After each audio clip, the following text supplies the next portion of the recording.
All right, today we're talking about how to make business be a force for good, from transactional to transformational. My guest today is Brad Pedersen, and I'll tell you more about him in a second, so stay tuned. Welcome to the Smart Business Revolution podcast, where we feature top entrepreneurs, business leaders, and thought leaders and ask them how they built key relationships to get where they are today. Now, let's get started with the show. All right, welcome everyone. John Horkran here. I am the host of this show, and every week we have interesting, smart, intelligent founders and entrepreneurs. We've had companies like Netflix and Grubhub, Redfin, Gusto, Kinko's, YPO, EO, Activation, Blizzard. Check out our archives. Lots of great episodes for you there. And this episode brought to you by Rise 25, where we help B2B businesses to get clients, referrals, and strategic partnerships with Done For You podcast and content marketing. And Brad, I know from looking at your background that you really value the importance of relationships. And for me, that is what it is all about. And that's what I love about doing things like this, interviewing you, sharing your story with my listeners. People get to hear some of the inspiration of what you have done throughout your career. So for those who want to learn about what we do, go to rise25.com or email us at support@rise25.com. All right, my guest here today is Brad Pedersen. He's a co-founder and chairman of Pela and Lomi. He's a serial entrepreneur with over 30 years of experience in founding and leading multiple successful ventures, including Pela, a direct-to-consumer e-commerce company focused on creating sustainable products, which started earlier, I believe, than 2018, but he got involved in 2018. And then we'll also talk about Lomi, which is a company that produces an electronic kitchen composter, which is a super cool product.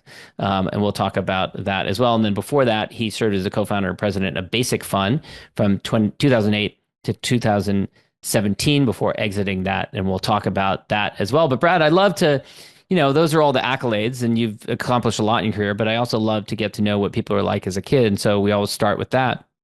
And as a kid, you were just a kid sneaking onto golf courses, getting golf balls out of the ponds, cleaning them up and selling them $5 a pop. So hard to imagine that in this same life, but tell me a little about that.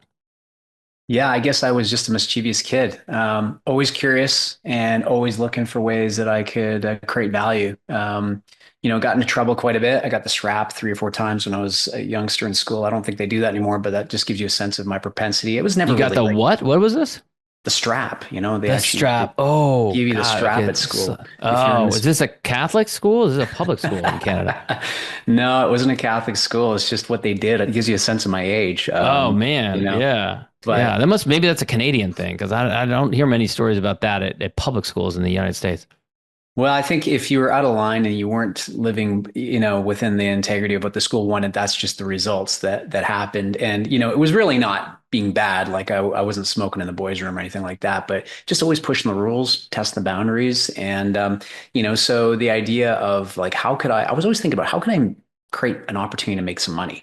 And did you come from like not a lot of wealth? Was that part of driving what was driving it, or what was driving it? Actually, no, I came from a family that was pretty entrepreneurial. I mean, my dad was a chiropractor. His father and mother were chiropractors, and my great grandfather actually was the first chiropractor in Denmark. So I came from a line of Wow. chiropractors. Wow. But all of them, except for my great grandfather, who I don't know what his history is, but both my father and my grandfather both were entrepreneurial. They had businesses on the side. They always had other things that they were doing. So I was kind of immersed in this idea that, we're meant to be entrepreneurial, we're meant to create value, and we're to solve problems. And so Yeah. I think at an early age, I saw that hands-on. Lived in a middle-class household. I think never had want for anything. In fact, quite frankly, had a really great childhood, living in an incredible place in the prairies of Canada and having, infinite access to outdoor pursuits and really just enjoying my time. But I always had this idea that there was ways for me to make money, whether it was, sneaking to golf courses after hours, diving into the ponds, collecting golf balls, clean them up, put them in an egg carton, sell them for $5, to a wood cutting business that, I got I had to do so I lived in a place we had to heat our home with wood. So I got really good at cutting and bucking wood using a chainsaw. Like at an early age, my dad taught me how to do that, which was, I guess, helpful. So knowing that skill set and that my dad had all these tools, I decided to start a business where I would just basically use his truck, his chainsaw, his gas, his oil, go out to a local forest that we had access to, cut down trees, buck up the logs, split them, and sell them with pretty much no cost of goods except for Mm. my time and sweat equity. And hired my friends from school because I got kind of busy doing this, and used those funds to basically fund our outdoor pursuits that we love at the time. So yeah, at an early It's age, impressive that you hired your friends from school because there's when I ask about guests on this show and I ask about their upbringing, a lot of times it takes people until much later to figure out that, oh, I could actually handle more of this if I hire my friends, rather than the mindset of, if I hire my friends, I have more costs and I could just do it myself. well, I wish I was that smart. I think I was just problem solving that I ended up getting more sales than I could handle. So it was Mm. like, had an order book and I had to fill it. And I was like, man, I'm not going to get through all this. Yeah. Hey, Joe, do you want to come out and I'll pay Yeah. you $5 an hour? And they were happy to do it. So Yeah. it worked out. Yeah, yeah, for sure. So it's funny because there's this repeating theme of keeping your cost of goods down through whether it's cutting trees in the woods or getting golf balls or things like that. And you eventually go into toys. But how did you get into interest? Because you were on the path to become a chiropractor, and I think it was one toy that you just got curious about that led you into going into the world of toys. Yeah, look, I always been a curious kid and always been playful. I think we're actually meant to be playful. I think that's part of how we're designed. It's how we learn. It's how we grow. And I read a story in Success magazine about a kid who had invented this toy, and it was a throwing toy, like a frisbee, except for different, but it could go really, really far. And I was Like an curious about aerobie? it. Well, that is a really cool toy. It's It not an is a cool toy. aerobie. Okay. Yeah, They go but super far. they do go super far. This one was called the Xylo, and it was Okay. from California. The Aerobi came from California as well. That was in San Francisco. These guys were down in LA. It was a cylinder, and it basically was this airfoil that had this gyroscopic effect. And when you threw it, it would just go forever and ever. And so I bought some and was, amazed at it, and then started to think about going, wait a second, like, how does a person get more of these things? So I contacted the maker and talked to them about their distribution plans for Canada at that time. They didn't have any. And fortunately for me, they were as naive about Canada as I was about the toy business. And so it seemed like a perfect marriage. I put together a business plan, which was, I think, just a bunch of paragraphs of all the things I was going to do. And next thing you knew, I was a distributor for this product across Canada, and basically was a carny because I just go from, event to event, throwing these things back and forth, demonstrating them with a kid I hired At and a selling a bag. toy, just at toy conferences and things like that, throwing it back and forth. This was just at parks and events and fairs and, Okay. and things that were going on. That was, before I knew how to Oh, get so into you wholesale. were selling them. You were like trying to you weren't going to toy companies to try, or you weren't going No. to toy stores to try and sell the toy store. Yeah, it's full circle to my life now. I was direct to consumer back Okay. then, Okay. before it was the internet Yeah. and before it was Yeah. cool. You were, yeah, direct to consumer in a Yeah, park, in a playground. in a Yeah. park and a playground. At Exactly a right. festival or something. Yeah. Yeah. Yeah. But Okay. I also figured out that that wasn't scalable. So eventually, I was just gonna have one big arm at the end of my career. So I decided that Really I got strong arm throwing this thing. Yeah. yeah. So figured out I had to get this into retail, and it was a great problem to solve at the time because the problem is if you don't see the product work, it's hard to understand it. So it wouldn't sell off the shelf on its own. Mm, So we had this idea: what if we create these really long loop videotapes that would show somebody throwing this thing really yeah. far? Yeah. And so we created this videotape, and then we had even a better idea. So what if we got a celebrity to endorse it? And at the time, Doug Flutie, who was an Hmm. infamous NFL player, but he did CF, start off in yeah. the He's in the CFL. CFL. That's right. Yeah. That's Uh-huh. right. He was Yeah. the quarterback for the Argonauts. And so it's a whole story about how I got a hold of him. But you say Oh, he I want to said, hear it. I want to hear it. How do you, I mean, you got this toy. How do you convince Doug Flutie to endorse it for you? yeah, I had to meet with his agency, which was in Boston. And I lived in Alberta, which is a long ways away. I was too Yeah. young to rent a car. I had to fly to Boston, slept in, yeah, it was just a whole situation of how I got there and how it How'd you get happened. the meeting to begin with, though? I made a call. Okay. And they I said, made all a right, we'll phone take a call. meeting. If you Yeah. show up in Boston and we'll meet with you. That's right. Okay. And I had a meeting with his agent. We came to an agreement where he would get paid a royalty for every unit sold. In exchange, he would agree to film footage of him throwing this thing, and we got footage of Flutie throwing it from one end zone to the other end zone of the football field. put it into a loop video that was 6 hours long and ended up, long story short, having that on end caps on major retailers across the country and sold hundreds of thousands of pieces. So it was Wow. a big success in terms of being able to figure out how do we educate the market about what this product would do to solve their problem of Uh, finding things to do for fun. Was it entirely you paid him on the back end, or was there any money up front? Yeah, it was entirely on the back end. Amazing. Yeah. Wow. Yeah. Wow. See, a lot of people would not assume that they could even get a deal like that. They would assume like, oh, he's going to be too expensive. But you had the cojones to ask for it. Yeah, I think it was Mark Twain said to be successful, you need a lot of confidence and a lot of ignorance. And Yeah. I definitely had a lot of both of those. And I just Oh, didn't know what I didn't know. And I was yeah. willing to ask. Yeah. And I guess they just saw a young kid who had a lot of vim and was ready to go. So they want to be a part of it. Wow. Amazing. Amazing. And so that's the first toy. Then you did a toy distributorship, or was that the distributorship? Yeah, that was the beginning of what was going to become a toy distribution company and scaled that 10 years. And it eventually became the largest toy distribution company of its kind in Canada. Yeah. And by the way, before we get to that, at what point did your family, you come from a line of chiropractors, at what point did your family say, what the hell are you doing with the toys? What you're on the path to go become a respected doctor. What are you doing with the toys?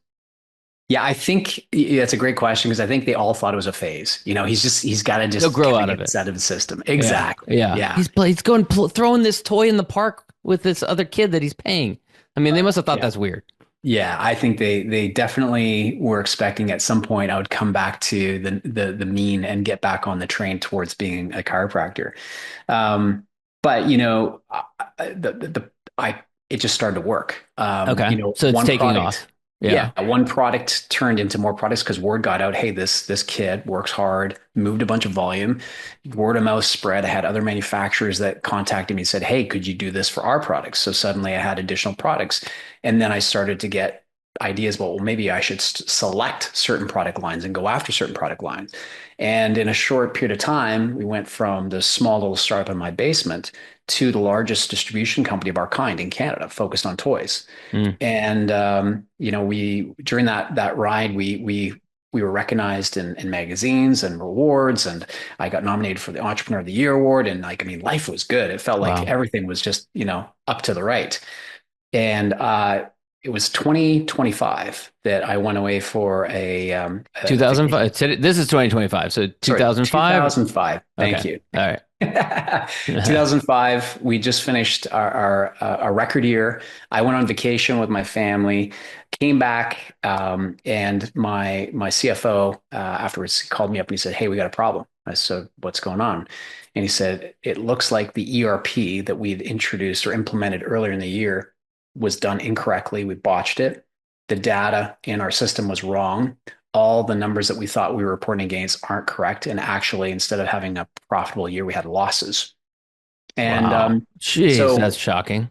yeah, it was one of those really sobering moments in time where, the business had just continued to grow and it just seemed to work until it didn't. And Mm. within a short period of time, we were put into special loans, which is, I tell people it's a nasty place where they just put you on enough, they drip enough cash, just basically life support.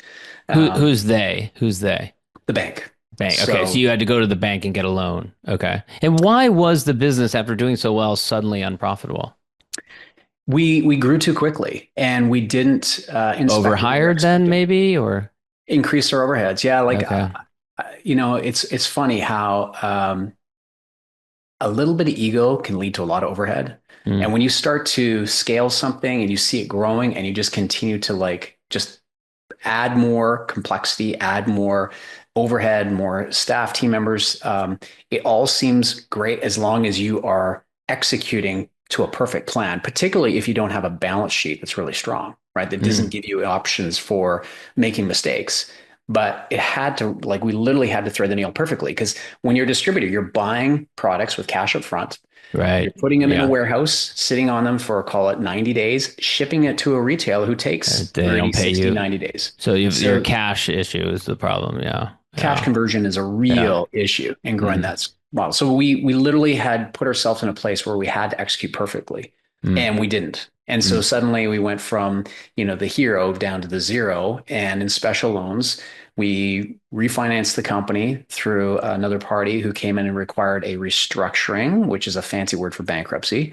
Mm. And, it changed my life. It was really the inflection point of kind of putting me onto a different path because while we restructured the company and tried to save it, it never really worked and eventually required us to do a pivot into a manufacturing business, which happened to evolve into Basic Fun. Okay. So what did you decide to manufacture first?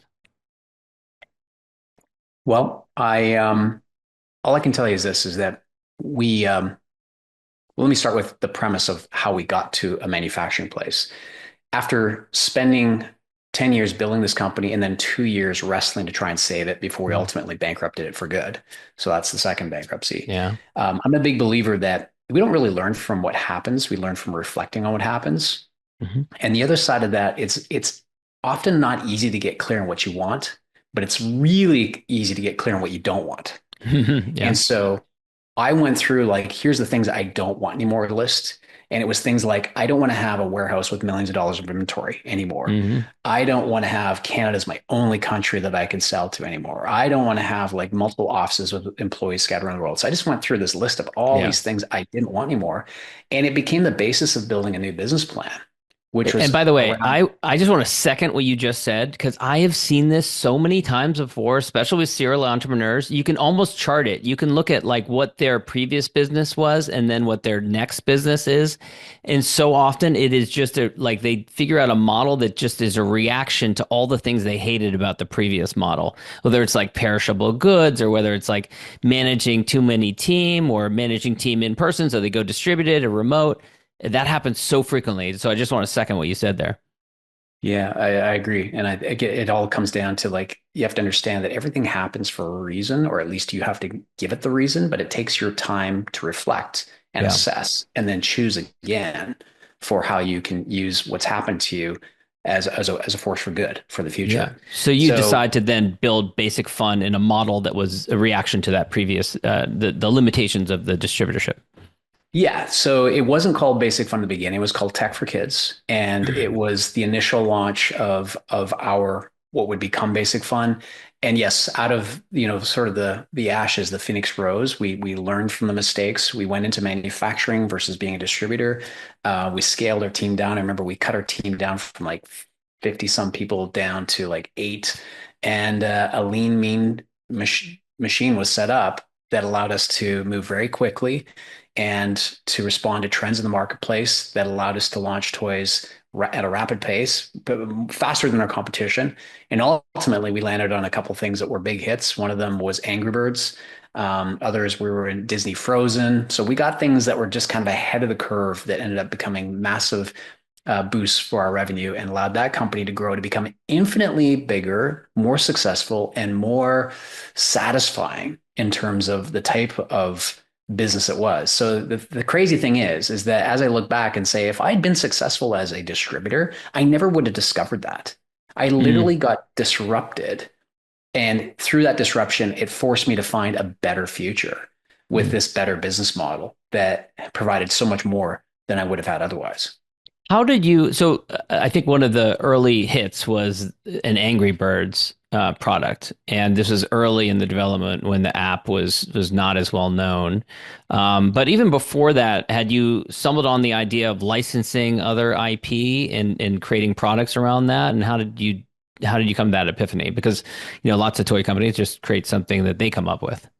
Yeah, it's a great observation. In fact, that was one of the key sort of principles behind what we were going to do in terms of building new products. Building brands and toys is really hard. Like I can number on two hands the number of what I'll call iconic toys. Right? Yeah, You got Lego, Barbie, Hot Wheels, Fisher Price, and then the list gets real thin right after yeah, that because it's yeah. a very fad-driven business. So we said rather than creating our own brand equity, we're going to borrow the equity from other people's brands and come up with cool form factors that we Mm. can apply to. And so we started off on the principle of licensing, and we started off with a couple, you know, at the time, incredible licenses that got us going. And then we just continued to snowball and taking bets on things that we thought had legs. So when we saw the Angry Birds app come out and we saw how quickly it was adopted. We saw the opportunity to make merchandise because you had these cute little Yeah. birds that are Right. kind of, adorable and they're shot from a slingshot. There's a story there, and there's these pigs that they're enemies. It screamed for merchandise. And so we Yeah. saw that, and that turned out to be one of the biggest deals we've ever done. So you approached them. We did. Yep. So just like you tracking down Doug Flutie's agent, you tracked down the creators of Angry Birds. And what was that like? Well, they're Finnish. And, Okay. no, to be honest with you, What are Finnish people like? Are they hard to read? Or are they difficult to connect with? They don't speak English? Tell me. no, the Finnish people are great, actually. Okay. I've enjoyed my times in Finland, and Helsinki's a really cool city. But they're very, I would say, stoic in the way that Okay. they do Okay. business and the way they talk and the way that you interact with them. But behind that, they're actually amazing. So you, So you it, you get on a plane and go to Finland to try and pitch them on this idea? Several times. Yeah. Wow. Yeah. Wow. Yeah. And then meanwhile, this app is like taking off. And so they've got like kind of like a crazy rocket ship ride. And you're coming along and saying, we want to sell plush toys. Yeah, look, I mean, to be honest with you, they were making so much money off the game. Merchandise wasn't a priority for them. I mean, Mm, the digital game was on its own, a yeah. massive. So this was kind of almost a distraction. So they ended up Mm, hiring an agency to take mm. over looking after merchandise. And so we ended up working through that agency Agency. to be Okay. able to get the merchandise in place. And yeah, we made, uh, dozens of different types of products. And as I told you earlier, I think to date, if I look back at units, we've shipped billions of pieces of that product around the planet. And you end up stumbling on this idea of the plush toy, which becomes Mash'ems. Tell me about that. Yeah, actually, it's not a plush. It's actually made out of TPR, so it's squishy. So we came up with this idea of stress balls. I think I don't have the right terminology, the right language. I'm like this is like me describing snow. There's just one kind of snow, but I know that some people are like, oh, there's all different kinds of snow. Yeah, yeah. Well, Yeah. plush is like what a Care Bear or something like that is. It's something that Oh, it's, got it. it's a Okay. teddy bear. That's what we Okay. call plush. Okay. Okay, Okay. so I'm these just are like all grouping everything that's squishy together in my mind. all good, all good. So we ended up creating this squishy collectible made out of this rubbery material that's called TPR, and they were liquid filled and they were shaped like these characters. And so we had Cool. these little birds and pigs and that, and they are the actual form factor. But what was so cool is that when you grab them, you could squeeze them and squish them, and of course it distorts them, and kids just love that tactile Yeah. play. Yeah. And we came up with some gameplay around it as well. And we sold it as a surprise capsule. So it came in capsules, didn't know which one you're getting. So there's a collectible element to it. Some are common, some are rare. And it started with Angry Birds, but once we got it going, we ended up licensing with every imaginable property. So whether it was from Disney or it was Minions from Universal, we literally had every character you can imagine in that as a form factor within that collection. And it just allowed us to continue to sell these. And to this day, even though I haven't been involved in the company, they're still selling Mash'ems, hundreds of thousands of pieces every year around the world. And where did you have copycats? Of course, yeah. I mean, that's just part of the nature of the business. The toy business is a fad-driven business. Yeah. Things don't typically last very long. In fact, Mash'ems kind of defies it. It's one of those things that's endured past it because the play pattern of squishing things is just something kids want Yeah. to do. But of course, you're going to have fast followers as soon as you show any kind of Yeah. success. How do you deal with that as a toy maker who's invented this new kind of category of toy? Like how do you fight that off? Yeah, well, here's the thing. IP is, people think that it's actually a shield, but it's actually a sword. Like the only way it's really effective to use IP is to actually go after people who are infringing on it. But I will also tell you, it's a massive distraction. It's Which a is massive like, cost. very expensive. Yeah. Yeah. Expensive and takes a lot of your time. So, I can tell you, I've tried, my history is every time I've tried to enforce IP, I end up wasting a ton of my time and money. And the only people who make out in the end are the lawyers. Mm, So the way we stay ahead is we just continue to innovate, just stay mm, ahead of the curve. And particularly mhm. around when you have licenses, because you own a property from a third party that they can't access or they can't legally access, it gives you just a point of difference that's So that's unique. kind of like a moat as well, or shield as well, because they can't create a Star Wars version, they can't create a Frozen Right. version of the product that you created. Yeah, that's Exactly right. interesting. That's Yeah. interesting. At what point did you decide you ended up exiting in 2017? At what point did you decide it was time to exit this business? Well, it actually was decided for me. So I'll give you some of the context. And this is kind of back to saying my life is a series of happy accidents. So Tech for Kids grew significantly. I had some investors, a part of that company, because that's how the initial capital get it going. And they were looking for an exit. And so as I was thinking about the opportunities to do that, along came an opportunity instead of selling the company to merge our company with another toy co in the States, and that we would actually acquire other medium-sized companies and eventually go public. And so the result of that process, we finally got to agreement, was that we created a product or a brand called Basic Fun. And Basic Fun is in existence today. Prominent brands like Tonka and Care Bears and Light Bright and Connects, so things that most of your audience would know. Yeah. 90 days after we merged that company, I got fired. And it was one of those like going from a majority owner of my business to a minority of a larger business. And, everything looked good on paper, putting these two companies together because, the economics, the rationalization of costs, the optimization, all that kind of good stuff. But what they didn't account for was the culture clash Mm. that the CEO of that company and myself as a CEO just had very different sort of values in terms of how we would lead and build companies. And we just weren't playing nice together. And the board ultimately had to select who they were going to keep. And so I got released back to the marketplace. I guess I feel like I'm in good company because I know it happened to Steve Jobs as well. So, Yeah. but it also became the forcing function of again, myself having an opportunity to choose a new future. And so, as I've looked back, it didn't happen to me. It happened for me because it literally freed me up to reimagine my future and apply it into a whole new area. And so it was a sudden exit, but had a soft landing and gave me optionality. Yeah. You're a very positive person, aren't you? You're kind of very much a glasses house half full type of person.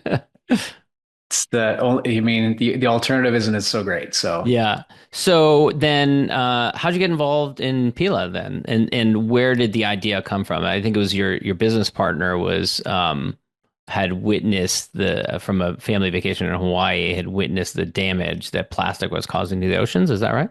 yeah.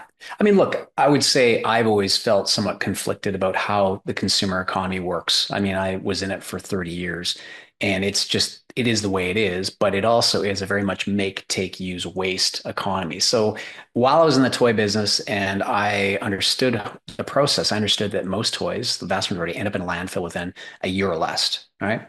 So it's a high waste stream business based on fashion. And so when I left the toy business, one of the things I've always done is being a lifelong learner, been a part of entrepreneurial groups, members in a number of different things.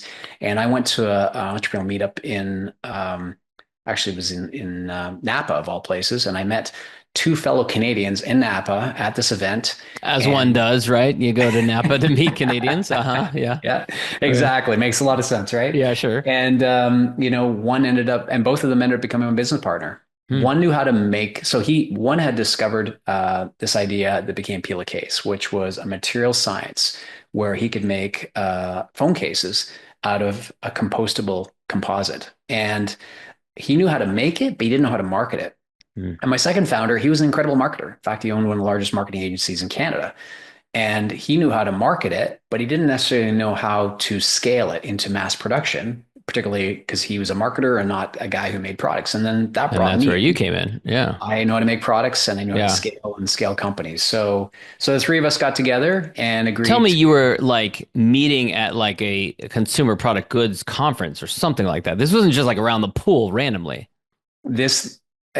It's it's crazier than that. Yeah, literally, it's just like one of those things that just the universe aligned and we were able to connect. Because there was not a products conference. It was a mastermind event with entrepreneurs from all different disciplines connecting. And it just so It happened wasn't Mastermind Talks, was it? it was mastermind talks. What Yes. year? 2015.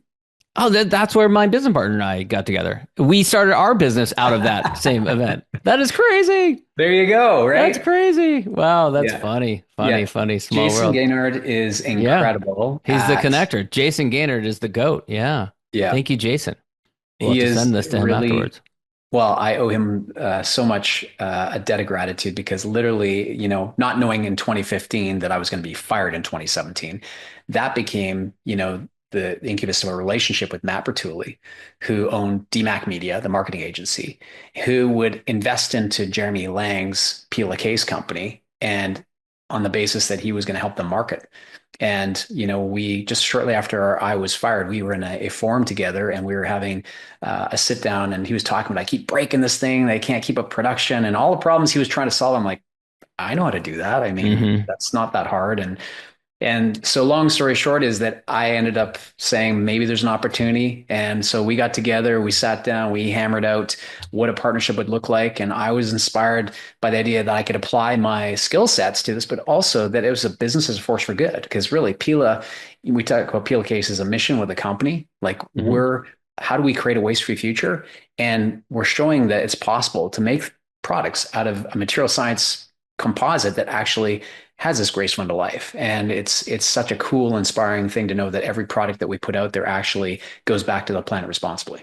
Yeah, that is. And have you been so you make phone cases primarily, but I see also you have sunglasses on the website here. How did you think about what products you would create? Yeah, I think it starts with the customer and solving the customer's problem. Like, who is our avatar and what is she? Because it is a she primarily Hmm. interested in. And, so we're constantly looking at like what are the adjacencies to, we have device protection covered in a pretty, I'd say, cohesive way. But then there's like adjacencies to that. So eyewear was one of them. And we considered looking at these other categories as well. I mean, the limitation, quite frankly, is just that these materials cost more than traditional plastics at the moment. But like everything, as they become more ubiquitous, the costs come down and it just gives us more freedom to apply it to different categories. Yeah, there's a great book, by the way, which I read years ago, Cradle to Cradle by William McDonough, which talks about this idea of products and of supply chain, connecting them. Right now, they aren't connected. We make these products on the front end, and it just all of it, as you said, within a year ends up in a landfill. Really interesting book. Yeah, no, I think I have heard of it. There's a Yeah. bunch of stuff out there right now that Yep. just really point to that the world needs more of this type of thinking. Yeah, for sure. Let's get to talking about Lomi. Where did that come from? Where did that idea come from? I was And listening explain to to people what it is, because it's a new device that you not has not traditionally been on the counter in your kitchen. No, no. So Lomi is an electronic kitchen composter that turns organic waste into a nutrient dense soil supplement that you can use around your yard. It's incredible. It's like a magic trick when people see it work. They just can't believe you put food waste in and you hit a It button, is. you come back in a few It's hours it's and it's dirt. mind-boggling. Yeah. Yeah. So what's even more mind-boggling is you take one of our Pela phone cases and you put it in. It Wow. turns to dirt as well. Wow. So pretty much any innovation in companies that I know start off with founders trying to solve their own problem, Hmm. right? They were looking for ways to solve a problem they had, and through that, they created value that other people absorbed in the market. So for us, the problem was is that we were selling, millions of pieces of Pela case to customers around the world, and several customers would come back and say, "Where do I take it at the end of life? Where does it go?" And we'd say, "Well, put it in a home composting bin." Well, we don't have one. Hmm. Well, take it to an industrial composter. Well, either we I don't don't know where have that. one of Yeah. those Right. or they don't take, compostable materials. Yeah. So we said we need to solve this problem and come up with a machine. And because we started with the hardest substrate, like when you think about compostable plastic, that's the hardest thing to break Yeah. down. By default, food waste was easy. So the machine looks after our products as well as all the food waste. And then as we started to kind of peel back the layers of that, food waste is like one of the largest contributors to greenhouse gas emissions. 50, 60% of what's going to landfill right now is food waste in people's Wow. bins. Yeah, I And believe that because I live in California, and California a couple of years ago passed a law where you have to put all of your food scraps into the green bin, which we have. And it was a little shocking at the time. Even I, who had composted before, thought, "Oh, that's a little crazy that we have to do that." But once we did, I realized our trash bin like has never been so empty, and right. I didn't even realize it. Yeah. Yeah, that's great. I mean, your example is I couldn't come up with a better one, except for there's some people in certain jurisdictions that also pay bag tag fees or bin fees, Mm. right? So one of the things we hear from people all the time is how much they're saving in a year by using a Lomi because their Oh. amount of waste has been reduced. They don't need as many bag tags, or they've got a smaller bin or get less frequent pickups. So Mm. and then on top of that, this waste stream is now being used for something good. If you have a yard, if Yep. you have like Yep. flower beds or anything like that, you just use it in your yard and it's incredible. Like my grass is the greenest in the neighborhood. It's incredible. Yeah. Now you have a track record of creating products that in a category that didn't exist before.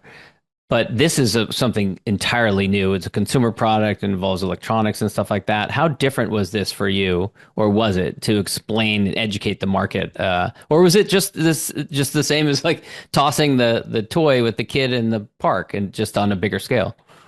Yeah, actually, I would say it's about education and storytelling, right? I mean, you're right. This is a new category. We're creating something called smart waste. Smart waste devices never existed before. Um, but it comes down to consumer education. And the thing is that people they want their problems to be solved. And that has to be the number one message that you have to focus on.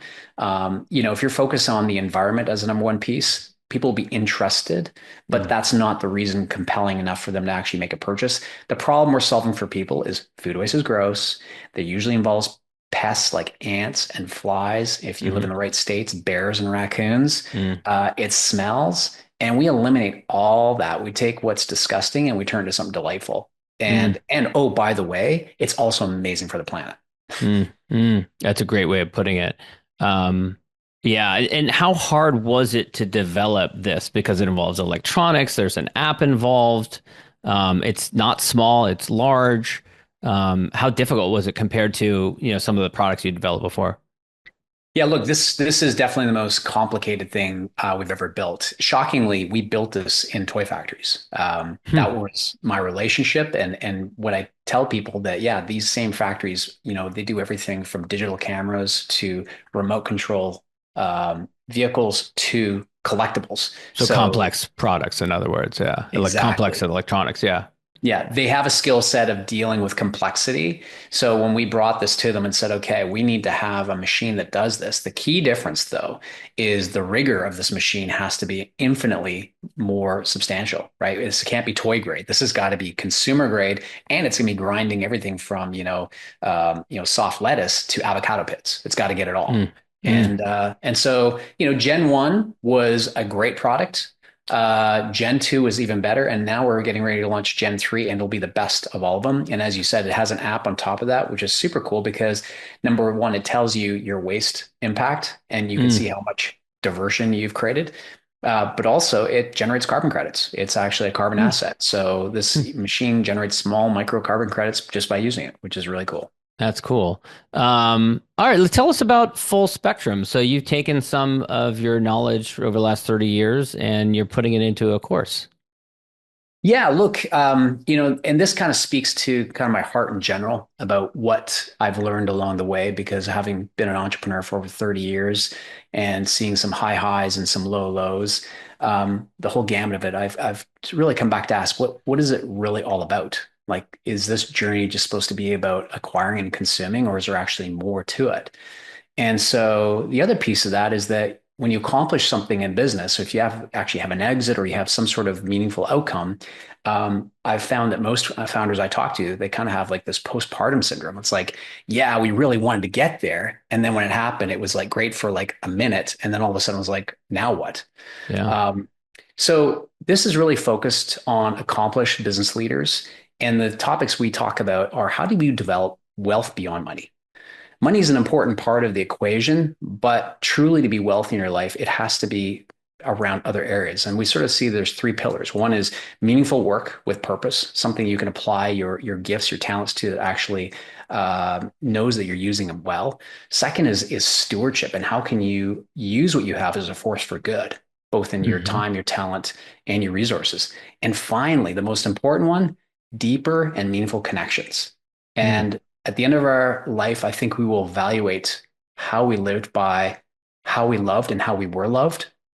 And a lot of us, we use our health to acquire wealth at the expense of our health later and relationships. Mm. And so we're really thinking about how do we help put people on a path where they can truly have a life that's holistically wealthy and doing so beyond money. And it's kind of the idea of behind full spectrum, because within white light, there's multiple wavelengths. Some of us are really good at 2 or 3 of those wavelengths, but how do you get all the wavelengths in your life to make sure that you're projecting the white light that we think is possible? Well, I couldn't agree with that more. I am a huge fan of that. That is the mission behind our company, is helping people to build those connections, build those strong relationships. And that's why I'm grateful to talking to someone like you and hearing your story and getting to know you. And so I love that. Brad, I'll wrap with my last question. I'm a big fan of gratitude, practicing gratitude, and also giving my guests a little bit of space and opportunity to thank people that have helped them in their journey. Who would you want to acknowledge or shout out?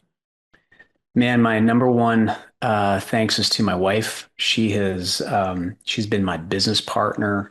She has been through the mud, the blood, and the flood of everything I've put her through, and probably should have hit the eject button along the way. I married way up, and she's put up with most of my BS and still along for the ride. And I'm forever grateful for that, because she is, when you have things together on the home front, it's amazing. It just empowers you to be able to do anything else well. So Yeah, for I'm sure. highly grateful for that. Sure. Anyone in the business world also? Yeah, look, in the business world, there's so many. But I would just, shout out to Richard Branson. I had a chance to hang out with him this last summer, and gosh, I mean, he is You go larger to than life. Necker? Did go to Necker. Yeah. Yeah. What was that like? Uh, it was surreal, because he's always been, if you ask me, have a dinner party with 5 people in the world, Yeah. either alive or dead, who would be there? He was always on my list. Yeah. And so to hang out with him for a week, and I actually had 3 one-on-one sessions with him. Wow. And he's the real deal. I mean, he is the guy who I think is living life to the full. He's Yeah. got incredible business life, incredible family life. His fitness is incredibly intact, and just the way he sees the world. Yeah. My shout out to him is just as an inspiration. I look to him and go, that's the kind of person I want to become. Even if a fraction of his influence would Yeah. be incredible. Truly an exceptional individual for sure. Brad, this has been great. Where can people go to learn more about you, learn more about Full Spectrum? Startup Santa also is the name of your book, and where they can get that. Where should they go? Well, I encourage people that, number one, I want to be a giver in terms of grateful. I've got a shirt on saying Grateful Dude. So if you want to learn more about Full Spectrum, you can find me on LinkedIn, and you can just DM me, and I will send you a copy of my playbook on my session with my wife that I have weekly, and we call it cultivating our garden. And the garden stands for acronym that's actually going to be applicable here. G stands for gratitude, A stands for accountability, R stands for responsiveness, D is for any difficulties you got to discuss, E is for the events going in your life, and N is nurturing. And each one of those, I have like an idea for how you can make the most of that intentional one-on-one connection with the most important relationship of your life. So if you just DM me, connect with me there, DM me and say garden in your message, I will gladly send you our playbook. And I think you'll find it extremely helpful for helping just make that primary relationship even more meaningful. That's great, Brad. Thank you so much for your time. Thanks for listening to the Smart Business Revolution podcast. We'll see you again next time, and be sure to click subscribe to get future episodes.